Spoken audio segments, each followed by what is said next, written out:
Ok, on se retrouve pour notre cours de la semaine. Alors, Bessiata Ishmael, Shabbat Parashat Vaikel, Pekoudé, Parashat Achodesh, Atafshin, Memzaï. Voilà, un mamar magnifique du Rabbi. Pourquoi ce mamar, évidemment, il y en a d'autres comme Achodesh Azelachem, dans les Melukatim. Celui-là, parce que directement, il nous fait pénétrer dans le sujet de la Géoula.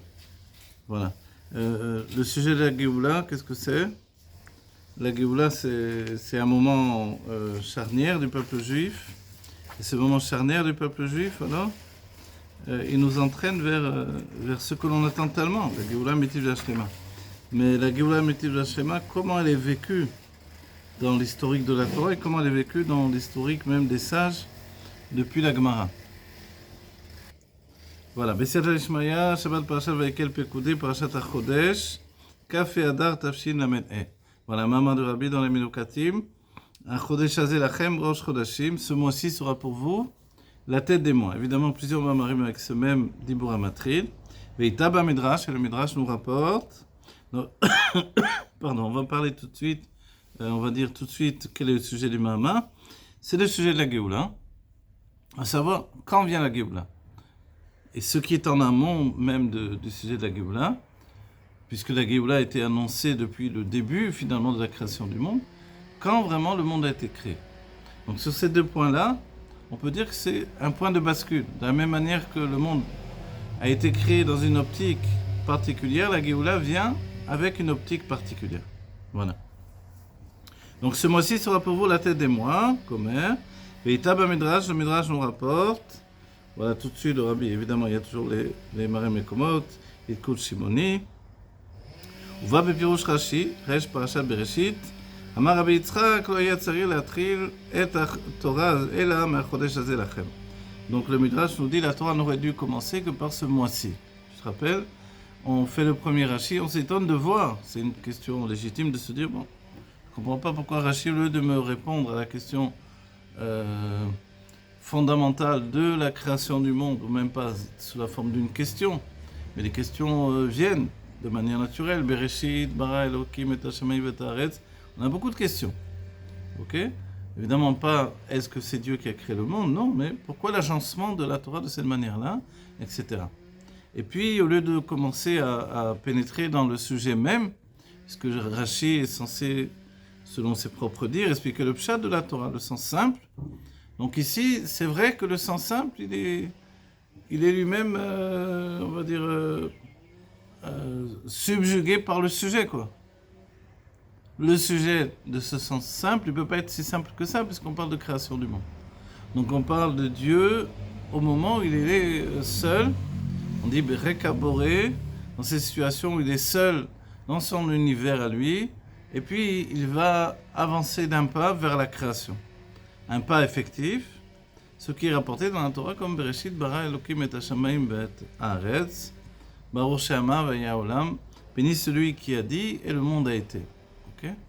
Et là, on s'étonne de voir que le Rashi, comme s'il ne se sentait pas tellement concerné par le sujet de la création, comme si le sujet de la création, ce n'était pas quelque chose de fondamental pour le peuple juif, il nous dit la Torah n'aurait pas dû commencer comme ça. Sous-entendu que presque que le premier Rashi vient nous dire il y a un petit problème. La Torah commence par ça, je suis désolé, j'aurais voulu vous expliquer directement le début qui est en rapport avec le peuple juif. Et là il nous cite la Gemara et il nous cite le sujet qui est ramené dans la Gemara. Voilà, c'est comme si le Rashi venait, il nous éteignait la lumière d'un certain point de vue. Donc voilà, on n'a pas besoin de toute cette lumière. La lumière de la création. Mais le Rashi donc nous rapporte le sujet essentiel du peuple juif. La Torah n'aurait dû commencer que par ce mois-ci, qui est pour vous le premier des mois. Ok ? Achodesh Azelachem, Rosh Chodashim. Veitama Midrash, donc je reprends la base, puisqu'on n'a pas vraiment commencé, mais on a attaqué les questions du commencement. Uva bepirush Rashi, Resh Parashat Bereshit, Amar Rabbi Yitzchak, lo היה צריך להתחיל את התורה אלא מהחודש הזה לכם. Voilà. La Torah n'aurait dû en réalité commencer que par ce mois-ci sera pour vous la tête des mois. Quel mois ? Le mois de Nissan. Et pour quelle raison il a commencé avec Bereshit? Mais pour quelle raison Dieu a commencé la Torah avec Bereshit? Mishum koar ma'asa vegid lamo latet lahem nachalat goim. De manière à ce que la force de ses actions soit dite à son peuple, non, la force de ses actions, pardon, et guide l'amour, il le dit à son peuple, et de manière à donner au peuple juif, évidemment tout ce que l'on dit là, c'est une traduction à la va-vite, parce qu'il faudrait s'étendre sur la traduction, expliquer chaque chose, etc. Mais de manière à ce que l'on ait, nous, reçu le monde, la terre d'Israël en héritage par le Créateur du monde, voilà. Nachalat Goïm, qu'est-ce que ça veut dire? C'est-à-dire que lorsque les Goïm viennent nous dire, l'estime à thème, vous êtes des voleurs, vous avez pris la terre d'Israël, voilà, ce que l'on dit encore actuellement, donc c'est le premier Rashi savait ce qu'il disait exactement. Donc immédiatement, on a de quoi leur répondre. Quelle est la réponse? Mais la terre est à Dieu, il a donné au départ à ceux qu'il voulait, ensuite il nous l'a enlevé, il a donné. Il l'aura enlevé, il nous l'a donné à nous. Ok, le sens simple des choses. C'est bon? Ok. Donc on reste sur ce point de base, de référence, à savoir que le monde a été créé, ok, mais le monde n'aurait pas dû commencer de cette manière-là. On va dire, attends, le monde a commencé bien par la création. Qu'est-ce que ça veut dire? Non, c'est-à-dire le monde de la Torah que nous, en tant que peuple juif, nous recevons, n'aurait pas dû commencer comme ça. Le monde de la Torah que nous connaissons, en réalité, il commence à partir du moment où il y a des mitzvot. Voilà. Dès le moment où nous faisons des mitzvot, alors le monde commence pour nous. Vous avez entendu qu'il y a déjà une allusion à ce qui peut être perçu comme deux créations du monde. Voilà deux moments pour la création du monde. D'accord? Voilà. Ve'al-pi ha'yadoua, et selon ce que nous savons, c'est Gam Sheila Batorah I Torah. Le simple fait de se poser une question dans la Torah, c'est la Torah également, Torah Temet, une Torah de vérité.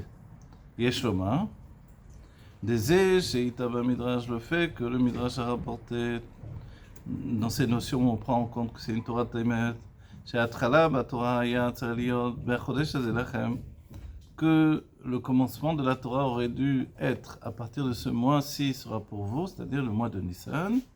Donc on a resté un instant. Vous avez entendu que effectivement, quand on commence la Torah, Bereshit, bara Elokim et Hashem ve'et haaretz, l'idée simple était que Rashi nous explique ce que voulait dire Bereshit, bara, etc. Ok. Mais au contraire, il nous pousse en avant. On peut dire que le Rashi il nous donne de vivre au futur immédiatement. En quelque sorte de nous téléporter vers une époque antérieure, dans laquelle le peuple juif est déjà installé dans le fait d'être le peuple de Dieu après la sortie d'Égypte, et que nous avons reçu la Torah, et d'entre le fait de recevoir la Torah, ou alors nous allons recevoir la Torah, c'est même avant le don de la Torah, il y a le fait de la fixation des mois. D'accord? Donc on va dire, qu'est-ce qui se passe dans cet état d'esprit? C'est ça qui est curieux, et intéressant même. Tu vois? C'est-à-dire que c'est comme une idée de dire, mais la Torah pour nous, c'est un fait historique d'abord, avant d'être une histoire qui ne nous concerne pas encore. C'est-à-dire que une situation où le peuple juif ne se trouve pas, c'est pas tellement possible. Tu as raison de souligner l'idée de, a priori il y a d'autres méthodes, ne serait-ce que la mitzvah de Piria Verevia, croisser, multiplier, qui est la mitzvah essentielle qui jaillit du Sefer Bereshit, de la Parashat Bereshit essentiellement, mais on peut dire que cette mitzvah est quand même en relation avec toute l'humanité, d'un certain point de vue. Elle n'est pas encore dirigée spécifiquement sur le peuple juif. Or, lui, Rashi, il voit la Torah non pas comme une Torah qui est agencée depuis le début du monde, mais comme une Torah qui, historiquement, a été donnée à un peuple au moment du don de la Torah. Donc on peut dire que le Rashi quitte l'idée de la Torah de manière générale pour agencer les événements depuis une Torah qui est une Torah historiquement donnée à un peuple, le peuple juif. Parce qu'a priori, au début du monde, c'est uniquement un individu. Et le Sefer Bereshit, c'est un livre qui est relié à des individus. Or, nous, en tant que peuple, nous avons justement une Torah qui est en relation avec le peuple. Dieu a donné la Torah non pas à un individu isolé, comme les autres peuples qui ont reçu des messages spirituels, mais vraiment une Torah qui a été transmise à tout un peuple. Et que nous répercutons de père en fils et que nous recevons, que nous travaillons, que nous étudions, que nous transmettons de père en fils depuis ce moment-là, sans interruption. Donc immédiatement, le Rashi nous rattache au moment de la sortie d'Égypte, où effectivement, il y a cette notion de peuple qui vient de naître, et ce peuple se voit transmettre une situation de fixation du temps. La fixation du temps, c'est le Chodesh, le mois. Chodesh Hazir, Rosh Chodashim. Voilà. Mais le Rabbi nous dit effectivement, il y a des questions qui se mettent en place là, et la question de la Torah, elle est également un sujet de Torah, Torah de vérité. Donc la question de la Torah ici, a priori, c'est est-ce que la Torah aurait dû commencer à partir de ce mois de Bereshit ou à partir d'un autre mois qui est le mois de Nissan? C'est-à-dire, mais nous, pour l'instant, on n'a pas parlé de mois, on a parlé de création du monde. Alors c'est là où le Rabbi va entraîner d'autres explications. Voilà. Au Beprat, il y a une parenthèse ici, et en particulier chez la Shon à Midrash, où, donc, puisqu'on a cité le Midrash d'après le Rashi, que le langage utilisé par le Midrash, c'est Lo ayat sarir leatril et la Torah. La Torah n'aurait pas dû commencer. Et là, uniquement par Me'ach Chodesh Hazeh Lachem. Par ce mois-ci sera pour vous. De la Shon Lo, et quand on dit Lo, donc c'est déjà une négation, et là, Moré Shehu Leikuva. Sous-entendu que quand on dit Lo, il y a comme. Alors, Leikuva, c'est-à-dire qu'il y a quelque chose qui a été un empêchement, une situation qui n'est pas normale. La Torah n'aurait pas dû commencer comme ça. Peut-être il aurait fallu faire commencer la Torah par le peuple juif qui sort d'Égypte, etc. Tous les événements. Et faire une sorte de entre guillemets, ce qu'on utilise le terme aujourd'hui en anglais, un flashback.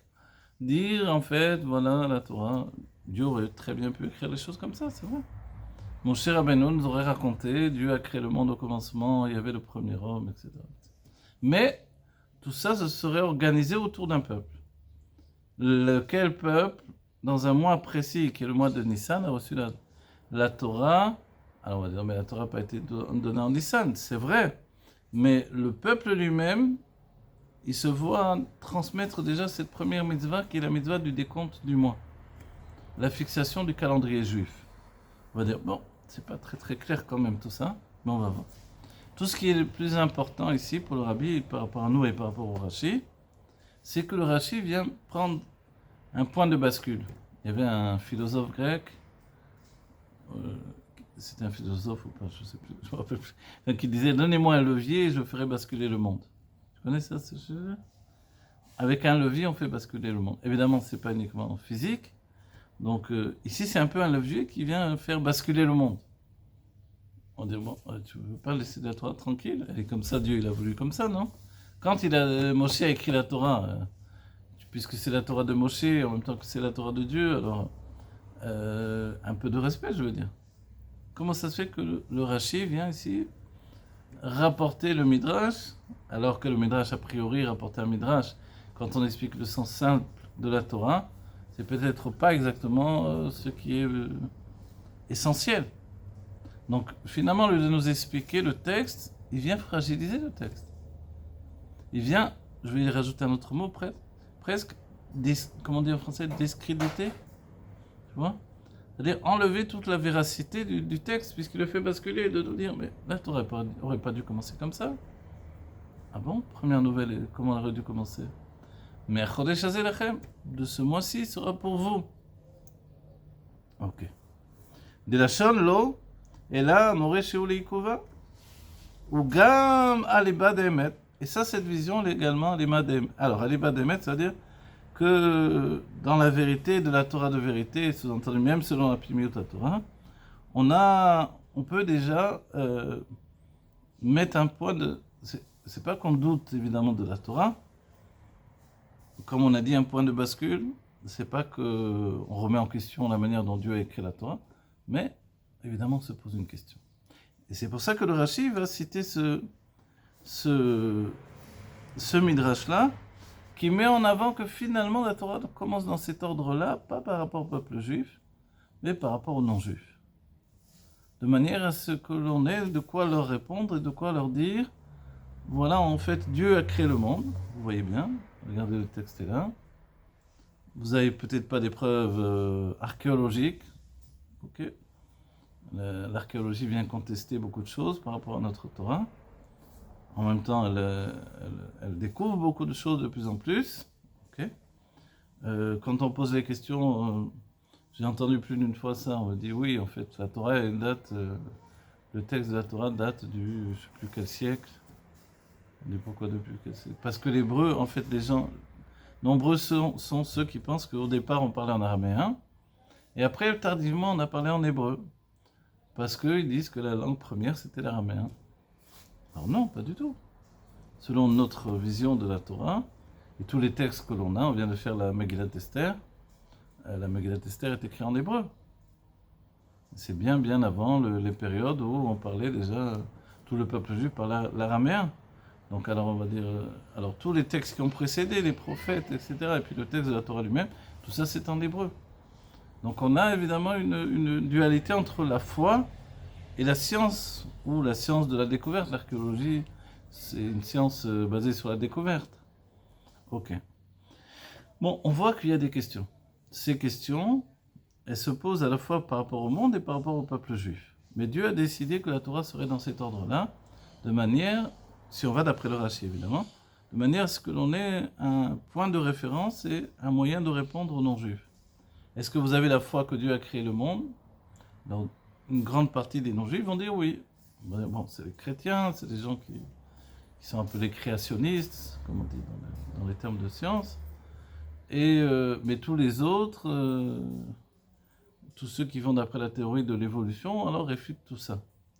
D'un autre côté, depuis la mécanique quantique et les dernières découvertes sur l'univers, l'infiniment petit ou l'infiniment grand, alors on est complètement en train de réfuter les idées de Darwin et la transformation, l'évolution, etc. Bon voilà, on se situe dans tout ce jeu-là, et là il y a un Rashi qui vient et qui nous donne un moyen, une alternative de réponse par rapport aux non-juifs. Ce qui peut nous étonner quand même, c'est de nous dire, bon, la Torah, pour nous que l'on vient étudier, quand je vais étudier la Torah, je ne suis pas en train de faire la politique là. Je n'ai pas besoin d'aller voir les non-juifs, de leur dire, voilà, attention, vous savez que Dieu, il a créé le monde, donc, etc. Vous dites qu'on est des voleurs.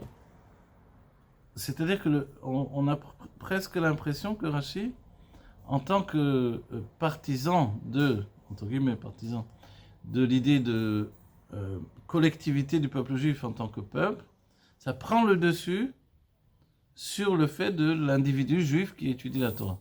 Voilà. On a presque l'impression quelque chose qui tracasse quand même dans tout ça. Dans cette... tu veux dire? Vas-y, je t'en prie.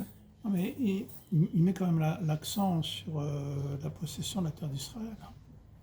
C'est une chose très très importante, je suis d'accord avec toi. Mais toi, si tu viens étudier la Torah, là, d'abord, tu n'es pas forcément dans la terre d'Israël quand tu commences le texte. Je veux dire par là que... Non, je veux dire que la terre d'Israël est quand même en relation avec le peuple d'Israël. Ah oui, effectivement. C'est-à-dire que... Il établit ces deux points-là. Il met à la fois du négatif et du positif. Mais dans son négatif, il y a quand même du positif vis-à-vis de la terre d'Israël qui est en relation avec le peuple. Exactement. En fait, évidemment que tout ça, c'est vrai. C'est pour ça que le rabbi nous l'a dit, à l'Iba des Torah, Torah Temet, etc. Il appuie sur ce point-là. Évidemment que c'est vrai. C'est un Rashi, le Rashi qui nous dit que la légitimité que l'on a sur la terre d'Israël, c'est depuis le début de la création du monde.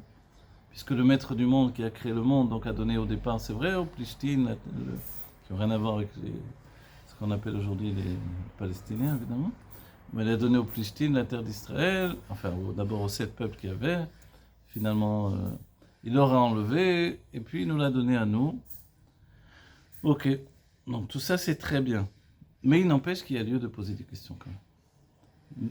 Parce que c'est tout de même étonnant. N'importe qui arrive avec un esprit logique se dit pourquoi le Rashi nous entraîne dans cette alternative de l'idée que la Torah n'aurait pas dû commencer comme ça. Si j'étais un petit peu chutzpani, je dirais qu'est-ce que tu viens faire des problèmes à Dieu? Il fait ce qu'il veut, qu'est-ce que tu veux? Hein? C'est formidable, tu es sioniste, etc. Tu as raison, etc. C'est vrai, 100%. Mais viens m'expliquer d'abord qu'est-ce qu'il y a écrit dans le texte. Tu vois? Donc en fait, on se retrouve dans une situation comme ça, et le Rabbi a insisté sur le fait de... il est mis en avant le sujet de l'Ikouva et la négation également. Il y a une négation là, dans le sens de la création du monde. La Torah n'aurait pas dû commencer comme ça. C'est presque une réparation. Maintenant, Rashi, c'est pas n'importe qui, puisque toute la Torah, on peut dire que dans l'explication au sens simple, elle fonctionne pas sans le Rashi. Que ça soit la Torah écrite, aussi bien que la Torah orale. Donc finalement, sans Rashi, on est un peu aveugle dans cette découverte de la Torah. Et là, Rashi, directement, il impose son style. On se rappelle que quelquefois, le Rashi va dire je ne sais pas la réponse sur ce sujet-là. Et certains commentateurs vont l'attaquer en lui disant mais si tu ne sais pas, tais-toi, pourquoi tu ne dis rien? Pas besoin de nous dire que tu ne sais pas. Et le Rabbi nous dit que, mais c'est un enseignement également de Rashi de nous dire je ne sais pas. De là, nous, on apprend également de dire je ne sais pas, qu'est-ce qu'il y a, c'est honteux. La Torah, parce que la Torah, je dois l'étudier, c'est ça notre vie de juif. Donc quand je ne sais pas, je ne vais pas faire le fier, je ne vais pas faire je ne comprends rien, je ne vais pas faire celui qui connaît tout. Non, si on connaît tout, on n'étudie pas. Donc on connaît, mais on s'étonne. Donc il vient s'étonner sur ce point-là et il met en avant son idée. Ok. Bon, maintenant on va dire, ok, le Rabbi, alors nous, qu'est-ce qu'il nous veut le Rabbi par rapport à tout ça? Le Rabbi, lui, s'attache à l'idée que on a un pasouk, un dibour amatri, la chodesh hazeh lachem, rosh chodashim. Ce mois-ci sera pour vous la tête des mois. D'où on l'apprend d'un mois qui n'est pas le mois de Nissan, mais plutôt le mois de Tishri en réalité. On va le découvrir. Celui qui est lié avec Bereshit. D'accord? Bereshit, on voit que c'est aussi les lettres Betishri. Donc on a exactement un point de bascule entre deux mois qui sont tout à fait différents. D'accord? Donc la tête des mois et la tête de l'année, c'est pas pareil. Alors c'est ce qu'on va un peu découvrir. Ok, chez la Torah matrila, voilà, et que la Torah commence, mais à chodesh hazeh lachem. Ok, la Torah effectivement commence par ce mois-ci sera pour vous. Moshkatav anmur morasham lishmato edem ma'amaro dibra matrizeh chez parashat ha-chodesh ikar atralat Torah. Que l'essentiel du début de la Torah, en réalité, et là c'est le Rabbi Moharaj qui nous rapporte, c'est en fait la parashat ha-chodesh. Parashat ha-chodesh, donc c'est évidemment le Rosh Chodesh Nissan. À partir de là, le peuple juif reçoit toute la définition du temps. C'est particulier parce que c'est pas simplement la première mitzvah. C'est, entre guillemets, puisqu'on peut dire, mais c'est pas la première, puisque, ok, d'accord. Mais c'est la première mitzvah en tant que peuple, en tant que âme réunie dans une constitution d'un peuple qui sort d'Égypte, etc., etc. Alors oui, dans ce cas-là, peut-être qu'en tant qu'individu, je suis axé sur l'idée de commencement du monde à partir de Bereshit, mais en tant que peuple, pour nous, le monde commence à partir de cette mitzvah-là. C'est comme ça que le voit le Rabbi Morasham, Bemamaro dibur matrizeh, chez Parashat ha-chodesh ikar atralat Torah. Et là, chez Nyanze, mais que ce sujet-là, chez la Torah matrilat, je ne sais pas comment on dit matrilat, je crois qu'on dit comme ça, mais ha-chodesh hazeh lachem, ou bepnimiut, begilui, atralat Torah, et bebereshit bara. Là, il nous donne déjà un point d'analyse, il nous dit, quand on dit que la Torah commence par ce mois-ci sera pour vous, en réalité, c'est un point intérieur, profond. C'est la pnimiout du sujet. Mais autrement, la Torah, elle commence par Bereshit. Je vais rapporter un terme des chassidim de l'époque de l'Admor HaZaken qui disait que, d'après la conclusion de l'étude de la chassidoute, en réalité, le monde n'existe pas. Le monde tel que nous le percevons n'existe pas. Mais les chassidim ont rajouté, mais qu'est-ce qu'on peut faire que Dieu a écrit dans sa Torah, Bereshit bara Elokim et Hashamayim v'Taaretz. Donc puisqu'il a écrit Bereshit bara et Hashamayim v'Taaretz, c'est que le monde existe bel et bien dans ce cas-là. Et que comment on apprend que la neige est blanche, parce qu'il y a un passage qui nous dit que la neige est blanche, etc., etc. Un verset qui nous cite la blancheur de la neige. C'est-à-dire que nos yeux, ce ne sont pas les yeux du monde, mais les yeux de la Torah. Et ça, cette vision des choses à partir de là, alors tout est différent. Et c'est comme ça aussi qu'il faut entendre la vision de Rashi. La vision de Rashi, elle n'est pas une vision de nous dire, je peux très bien, bien sûr, vous raconter l'histoire de Bereshit du début, immédiatement, automatiquement, ce que n'importe qui, sans doute, à part moi, aurait fait. Mais je préfère immédiatement mettre les choses en ordre et en place et vous dire que, pour nous, la Torah commence à partir de la sortie d'Égypte. Achodesh Hazel Lachem Rosh Chodashim, ce mois-ci sera pour vous le début de tous les mois. Alors, on va voir. Vegesh, le Kacherze, Alpi Ayadoua, je me demande si j'ai pas embourbé les choses. Je les ai pas rendues encore plus compliquées par mon ignorance. On va voir. Vegesh, le Kacherze, il y a lieu d'attacher tout ça. Alpi Ayadoua, selon ce qui est connu. Voilà, l'écouter Sichot du Rabbi, ou Be'arot Sham. Ok. Betivur, Bet Adeot, Bezman Abria. Voilà. Par rapport au fait que l'on rapporte deux avis sur le moment de la création du monde. Dat Rabbi Eliezer, chez Betishri, d'après Rabbi Eliezer, alors à nouveau quand on veut regarder, il y a les notes évidemment, on regarde le petit 9 dans Rosh Hashanah, évidemment Rosh Hashanah, Maseret Rosh Hashanah, on rapporte les deux avis différents sur la création du monde. Alors Rabbi Eliezer nous dit, Rabbi Eliezer ben Orkenos, chez Betishri, Shebet Tishri, Kafé Elul, Nivra Aolam. Le monde a été créé. Vedad Rabbi Yoshua, normalement Rabbi Yoshua ben Tradion, Shebet Nissan, Kafé Be'adar, Nivra Aolam. Deux avis différents. Quand le monde a été créé, ils ne sont pas d'accord. Les Tanaïm, on va dire, mais comment c'est possible de ne pas être d'accord sur le mois de la création du monde? Donc voilà. A priori, les Tanaïm ne sont pas d'accord sur le moment de la création du monde. Quand est-ce que le monde a été créé? Donc là aussi, on peut s'étonner de se dire, mais on ne connaît pas dans la Torah quand est-ce que le monde a été créé selon le peuple juif.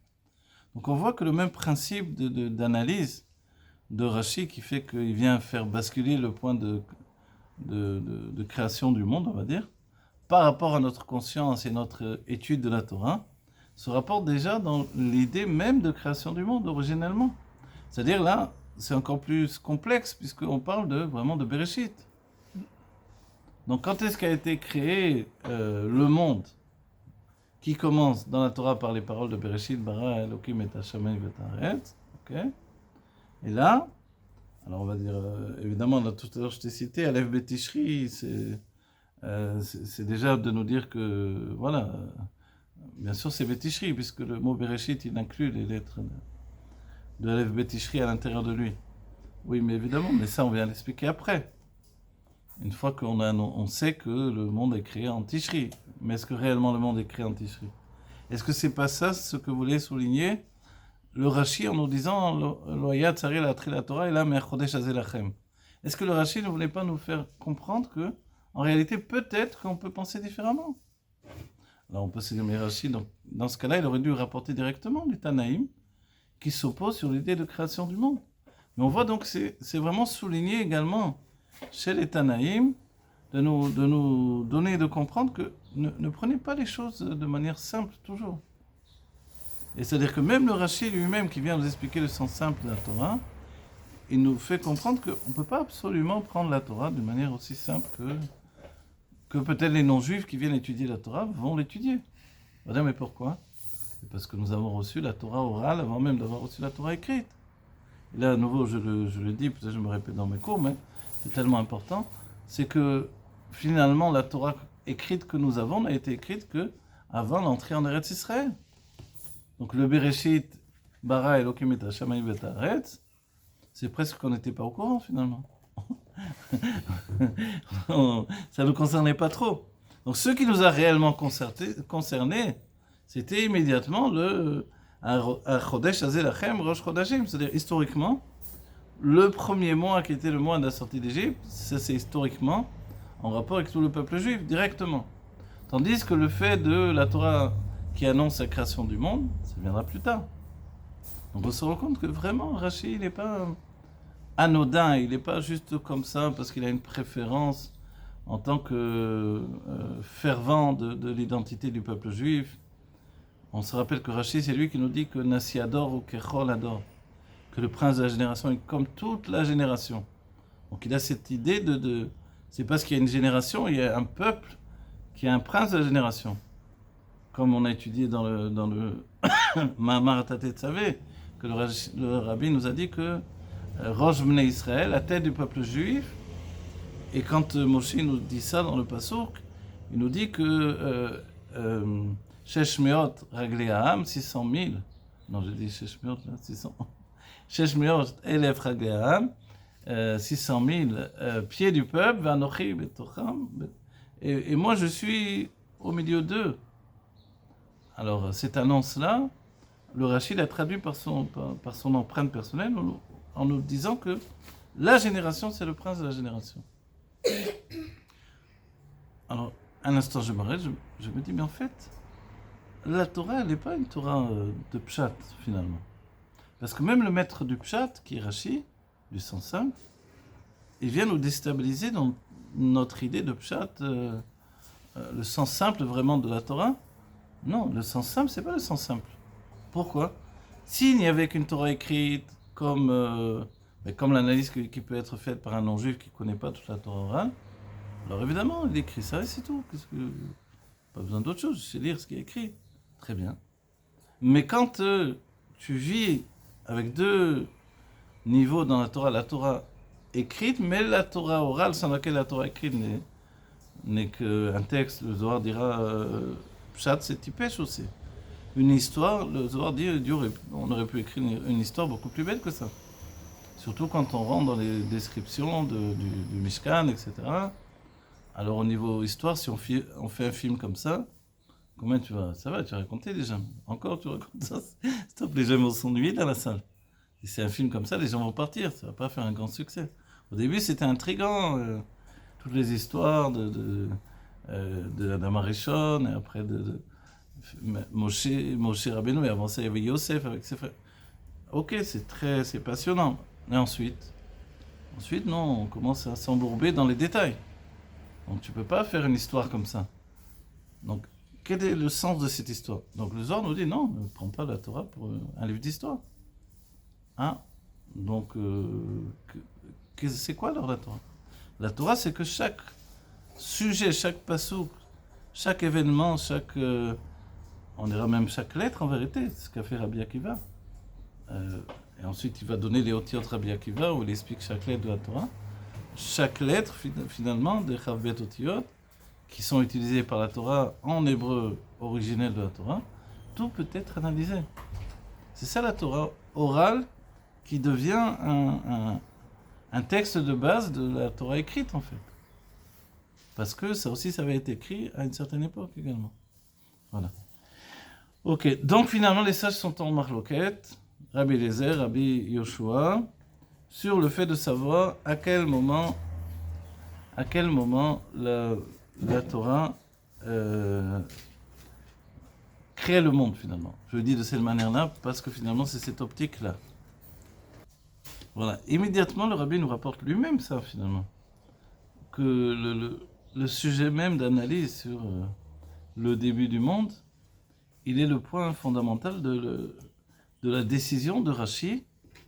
Parce que c'est une décision, Rashi n'a pas fait son livre comme ça au hasard. Donc il a vu, révisé, je dis ça, peut-être qu'il a fait tout d'une fois comme ça, je ne sais pas. Il y a tel niveau de perfection que peut-être c'est sorti directement par l'Esprit Saint, sans doute.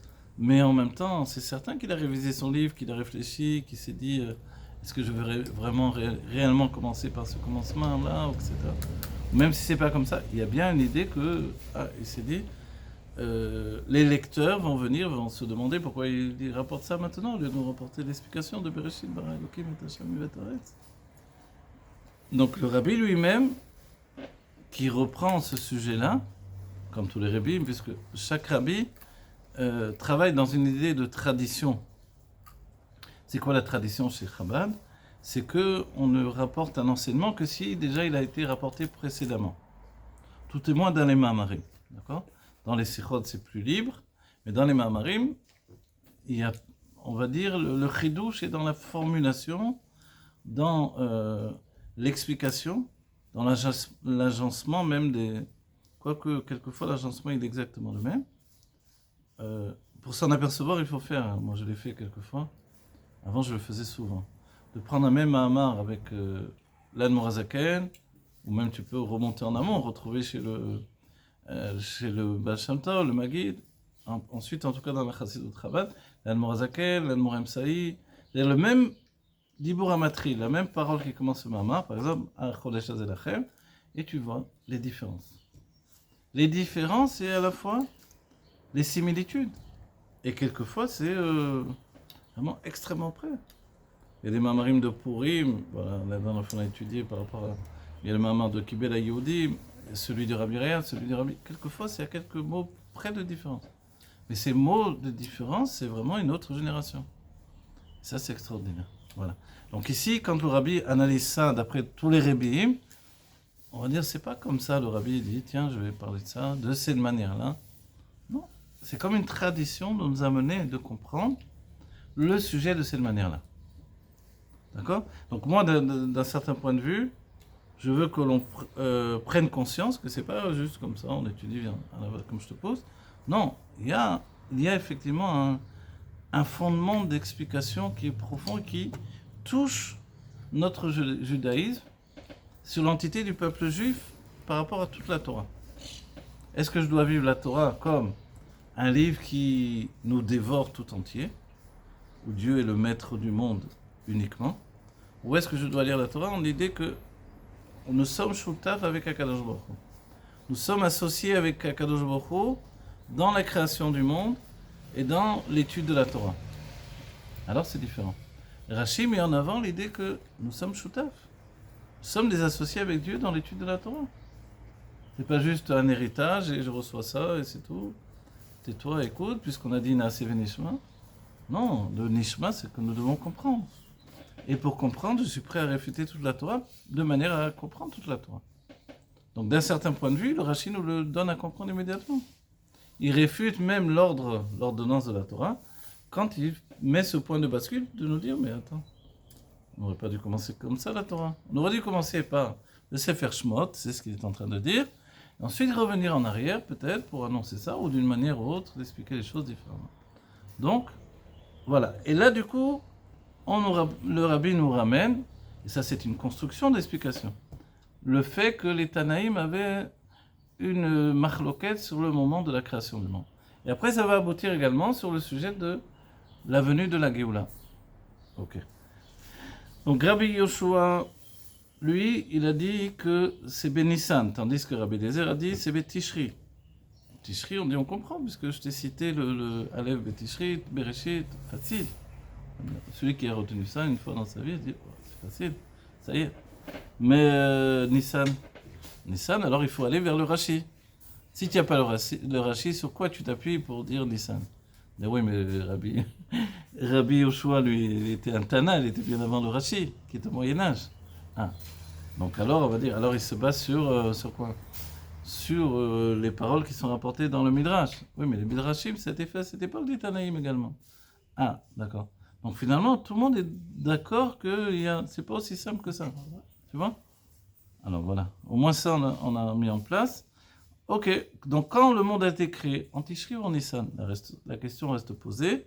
Chez Abria, Bepoal, Aïta, Betishri. Concrètement, la création était Betishri. Ve Amarshava, Livro et Taolam, Aïta, Benissan. Mais la pensée de créer le monde était en Nissan. Et là, évidemment, j'imagine qu'un non-juif qui n'est pas habitué, justement, à ce fait qu'on est choutaf avec Akadosh Baruch Hu, associé avec Akadosh Baruch Hu, va dire, mais Tu me parles de la pensée de Dieu, toi?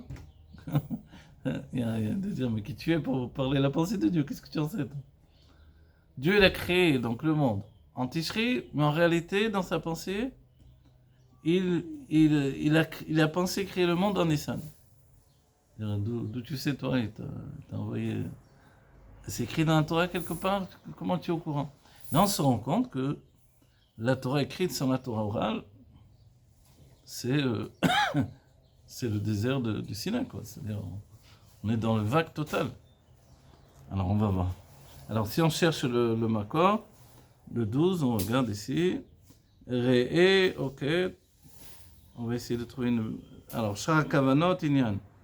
Roshana Drush Aleph. Voilà, il nous rapporte le Harizal également. Ok.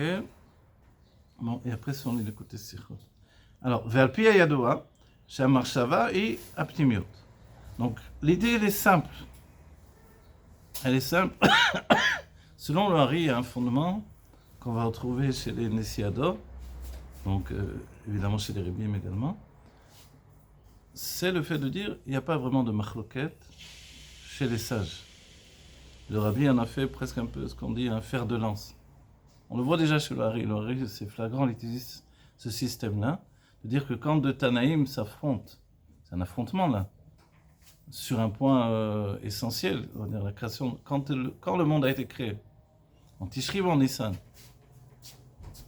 Alors on va dire, mais c'est fondamental, c'est essentiel quand même, de savoir quand le monde a été créé. Et finalement, selon le Hari, et les Rébim fonctionneront comme ça, et le Rabbi qui plus c'est vraiment la signature du Rabbi, de dire que Elo velo divrei Elokim chaim. Ceci et cela, ce sont des paroles de vérité. Donc quand ils s'affrontent et quand ils sont en désaccord, en réalité, ils sont totalement d'accord. Mais leur point d'opposition, il est basé sur, on dira en hébreu, sur un pan particulier. Un pan particulier serait sur un aspect particulier. Comme on aura vu les sujets de Shammai et Hillel. Hillel, lui, il explique les choses, ça c'est l'explication du Rabbi. Évidemment, il y a des bases chez le Hari également. De nous dire que Hillel, lui, il parle Bepoal. Concrètement, voilà comment les choses sont faites et comment elles doivent être faites. Tandis que Shammai, lui, il parle Bekoar. C'est-à-dire en possibilité, les choses sont de cette manière-là. Donc en fait, entre Koar et Poal, c'est la machloket sur les nérodes de Hanouka, par exemple. À quel moment, de quelle manière j'allume les nérodes de Hanouka? Là, le Rabbi nous entraîne dans une autre façon de voir. Il nous dit, en réalité, donc dans cet état d'esprit où il n'y a pas d'erreur, il n'y a pas un qui a raison, l'autre qui a tort. On dit Rabbi Eliezer, il est plus grand, c'est Rabbi Eliezer Agadol, donc il a raison. Donc Rabbi Yeshua, il a tort. On dit, oui, mais a priori, le premier Rashi nous entraîne vers l'état d'esprit de Rabbi Yeshua, qui est le mois de Nissan, puisque la Torah aurait dû commencer par Nissan et non pas par Tishri. Alors on va dire, bon, mais qui a tort, qui a raison? D'abord on dit, bon, dans la Géoula, on verra bien qui a tort, qui a raison. Mais ensuite on dit, non, c'est pas vraiment l'un a tort et l'autre a raison. C'est que chacun analyse les choses sous un aspect différent. Donc ici on découvre que, en fait, la création du monde effective, c'était effectivement en Tishri. Mais la création du monde, au niveau de la pensée de la création, ça a été véritablement en Nissan. Ok. Et là, comme on a dit, bon, on peut s'étonner que l'on sache exactement ce que Dieu a pensé sur la création du monde. C'est qu'il nous l'a bien transmis à un moment ou à un autre. À quel moment il a transmis, à qui il a transmis? On va dire forcément à Moshe Rabbeinu. Ok. Mais peut-être qu'avant déjà, justement, au début du monde, on était au courant de ça. Que Adam ben Rishon a compris, avait intégré ce sujet-là, qu'il avait transmis à Noach et à ses enfants par une tradition ininterrompue de Torah orale, laquelle transmettait à la fois les secrets de la Torah et également les aspects profonds de la création du monde, etc., et de toute la Torah. Okay. Donc alors là, on reste avec une idée, tout à coup. Nissan correspond à l'intériorité de la Torah, ou l'intériorité de la pensée de Dieu, et Tishri correspond à l'extériorité de la Torah et à l'extériorité de la pensée de Dieu. En d'autres termes, concrètement, et de manière, on pourrait peut-être dire à nouveau comme pour Shammai et Hillel, en potentiel, c'est-à-dire je vais faire quelque chose. On se rappelle quand même que pour Dieu, la pensée, elle n'est pas loin de l'action. La pensée chez un homme, il y a un écart terrible entre la pensée et l'action, mais la pensée par rapport à Dieu, Marshava, pour Dieu, elle se réalise immédiatement en action. Bon voilà, tu me fais remarquer le fait qu'il y a le sujet de la notion du temps, tout simplement. La notion du temps, évidemment, par rapport à Hachem et par rapport à nous, est-ce qu'elle est la même? Alors, le Rabbi, lui, il se base sur l'idée qu'on doit prendre le temps de la Torah tel qu'il est, pour que notre calendrier soit exact. Auquel cas, si effectivement on dirait que les jours de la création ne sont pas en équivalence avec nos jours à nous, ça ferait un problème justement dans le calendrier qui commence en Nissan justement. Donc en fait, il y a quand même la question de dire, mais le fait que Dieu dans la pensée ait eu l'intention de créer le monde, ou qu'il ait créé le monde dans sa pensée, ce qu'on peut appeler nous dans la Pnimiut Torah la Hashara, l'évaluation. Mais l'évaluation, elle n'est pas encore effective. Il faut qu'ensuite il y ait ce qui s'appelle l'Aliyat Haratzon, l'élévation de la volonté. Et l'élévation de la volonté, d'un certain point de vue, par rapport à ces notions temporelles, dans la notion que le temps est une création, ça devient effectif qu'à partir du monde de Bria, le monde de la création. Parce qu'il y a un Ratzov et Shov des âmes, les âmes retournent à leur source, reviennent à leur shlichut, si on peut dire, leur mission dans les mondes, etc. Donc là, il y a le temps, la notion de temps que nous connaissons. Tout au moins, dans l'âme, la perception du temps que nous connaissons. Même ça, c'est entre guillemets, parce que c'est pas exactement comme ça. Mais bon, on va dire, dans le judaïsme, en tout cas, le temps est une création, et le Rabbi Racha précise à partir du monde de Bria, le monde de la création. Ok ? Parce qu'il y a l'espace-temps. Mais auparavant, dans le monde de Hatzilut, le monde de l'émanation, le temps n'existe pas tel que nous le connaissons. Mais la source du temps est bel et bien en place déjà. Voilà, et précédemment la source de la source, etc. Et la notion d'espace-temps, c'est toute l'idée même selon le Harizal, en tout cas dans le Etzraïm, toute l'idée du Chalal HaPanouï, de l'endroit qui est mis en place pour que les mondes puissent exister. Donc cette notion d'espace-temps, elle est la finalité de tout. Mais elle n'est pas encore effective. D'accord ? Donc que Dieu crée le monde dans sa pensée, c'est pas pour autant que le monde est créé. Donc est-ce que Bereshit bara Elohim existe déjà dans l'idée de Dieu? Il existe comme un projet. Mais est-ce que le fait que le peuple juif existe déjà, c'est l'une des questions que le rabbi va prendre comme un point important justement de compréhension de la valeur du peuple juif. Et la réponse est que nous existons avant la Torah. Malgré que la Torah a été presque on dirait le Keli ou Manuto. Voilà, par rapport à tout ça, on va dire ok. Donc on revient au sujet lui-même. Le sujet est de savoir, ce mois-ci sera pour vous le début des mois, ok, donc le mois de Nissan. Mais est-ce que le mois de Nissan correspond exactement au moment de la création du monde? On dit non. D'après Rabbi Yoshua, non. On va dire dans ce cas-là, non, d'après Rabbi Eliezer, non, pardon. Mais d'après Rabbi Yoshua, oui. On va dire, mais quel est le point de vue, le point de séparation dans le regard de l'un et de l'autre? C'est que, effectivement, le monde est créé en Tishri, puisque nous, quand nous faisons Rosh Hashanah par rapport enfin, justement, par Rosh Hashanah, on pourrait réfuter, parce que le jour de la création du monde, c'est Kafé Elul. Et que Rosh Hashanah est en rapport avec la naissance de Adam Arishon. Voilà. Donc, effectivement, déjà, c'est un petit problème en soi, ok? Donc, quand je viens de dire ça, je pourrais dire, c'est ni en Tishri, ni en Nissan, c'est en Elul. Si je vais être honnête avec les choses. Ok, donc. Alors, on va dire autrement. Et c'est là où peut-être on commence à comprendre un petit peu le sujet. La création du monde dans la perception de l'âme, habillée dans un corps, c'est à partir de Tishri. Voilà.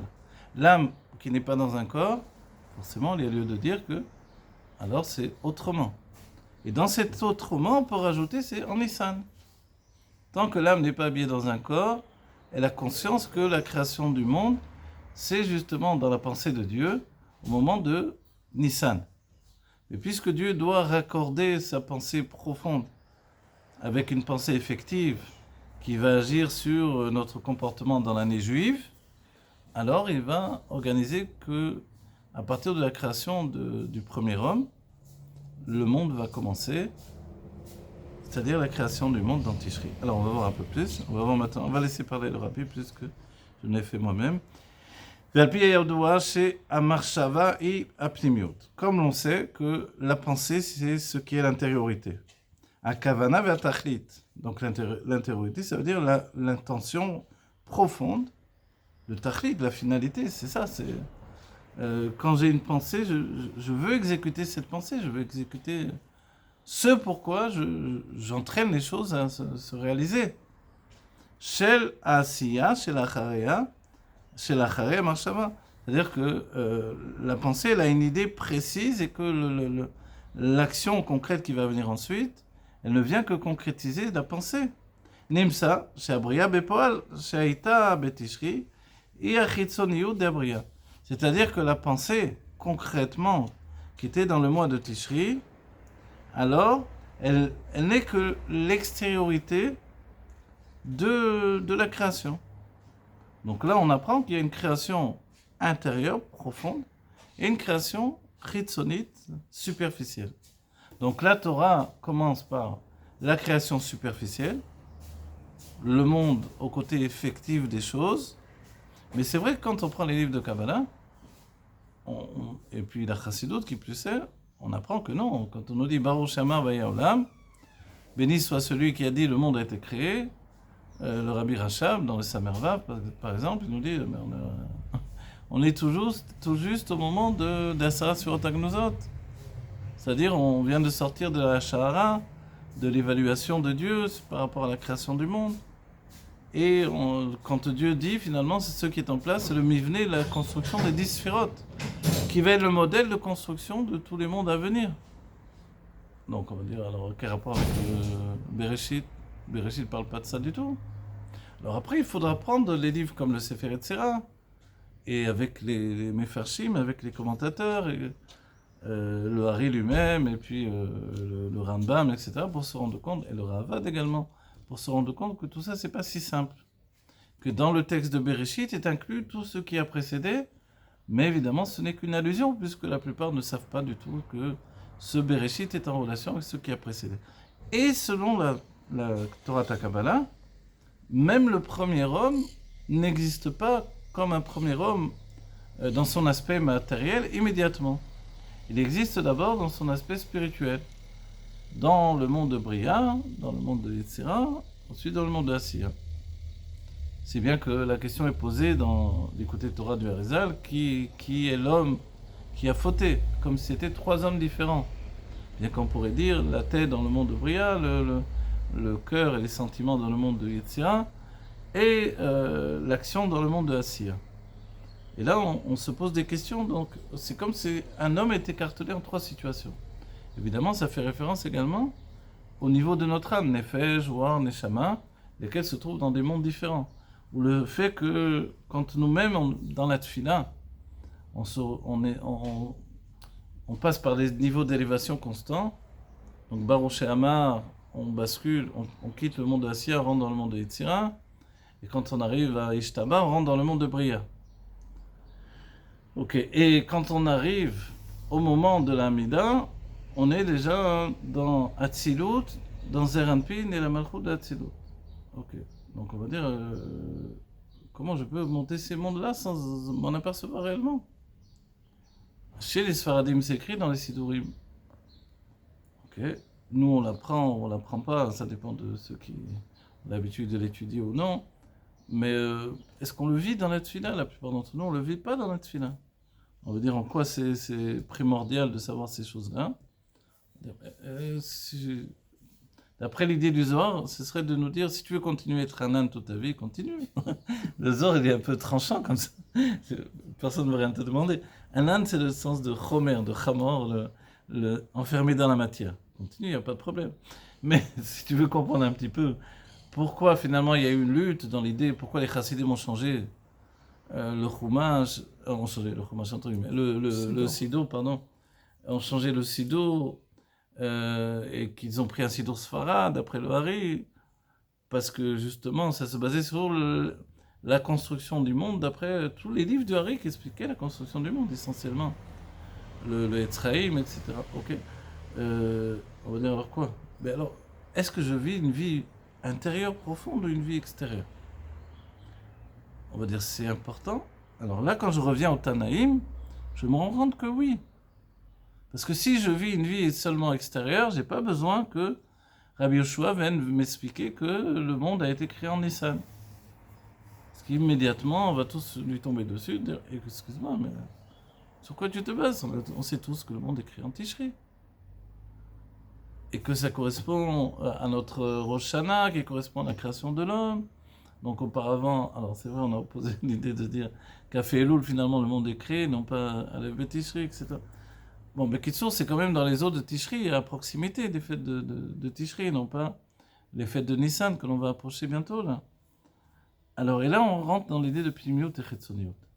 Donc, ceux qui vivraient d'après la Pnimiut de la Torah, diraient, moi, je suis attaché à Tishri. Et le Rabbi dans les Dvar Malchut, va nous rapporter que en Tishri, je reçois, puisque c'est Rosh Hashanah, et que Nissan, c'est aussi Rosh Hashanah. Tishri, c'est Rosh Hashanah, la Shanim, les années, tandis que Nissan, c'est Rosh Hashanah, la Moadim, des mois. Et le Rabbi nous dit, en Tishri, je reçois des forces, Netinat Kohar, une force, une possibilité de me comporter en tant que juif dans un monde naturel. C'est quoi le monde naturel? Bereshit, bara, Elohim, et Hashamayim, et Haaretz. Commencement, Dieu a créé le ciel et la terre. Ce qui inclut par la suite, après la faute d'Adam Hashem, également les non-juifs. Je dois me comporter dans ce monde naturel. Okay? On peut dire que ça correspond même à la halakha d'après Beth Hillel. Et finalement, le Rabbi nous dit, mais par contre, Nissan, tu reçois des forces, une netinat kohar, donc une possibilité d'œuvrer et de réussir et de remporter ton combat dans un monde par des forces spirituelles. Au-delà, et le Rabbi nous souligne, le premier Tishri, c'est dans le monde naturel, mais Nissan, ce n'est pas dans le monde naturel. C'est au-delà du monde naturel, c'est-à-dire, Nissan, ce sont les lettres de Nissan Nissim. Des miracles et des miracles. Nissan Nissim, les miracles qu'on dit deux fois, là aussi le Rabbi le souligne avec les deux noms, Nissan Nissim, c'est que vraiment, chaque miracle apparaît comme un miracle par rapport au miracle qui a précédé. À l'idée de Kimet Setecha Mered Mitzrayim Areno Nifla, comme au jour de la sortie d'Égypte, Dieu va nous montrer des merveilles qui seront des merveilles même par rapport aux merveilles de la sortie d'Égypte. Donc dans la Géoula, on aura des merveilles même en rapport avec les merveilles qu'on a déjà eues. Compte tenu de toutes les merveilles qu'il y a eu, les 10 plaies d'Égypte, la traversée de la mer et le don de la Torah, on va voir plus que ça là. Oui, on aura plus que ça.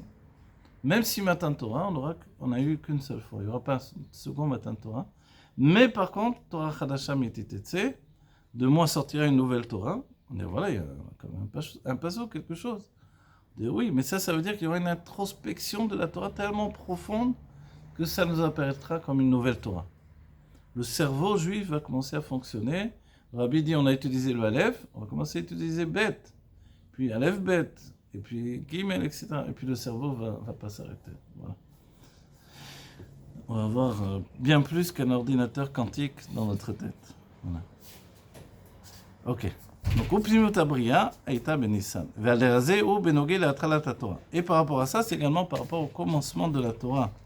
Désé, chez la Torah Metrilan, Bereshit Bara, le fait que la Torah commence par Bereshit Bara, Gomer. La Torah commence par, au commencement, Dieu a créé Abriya, Bepoal, Aïta Betishri. La Bria, la création, concrètement, c'était Betishri.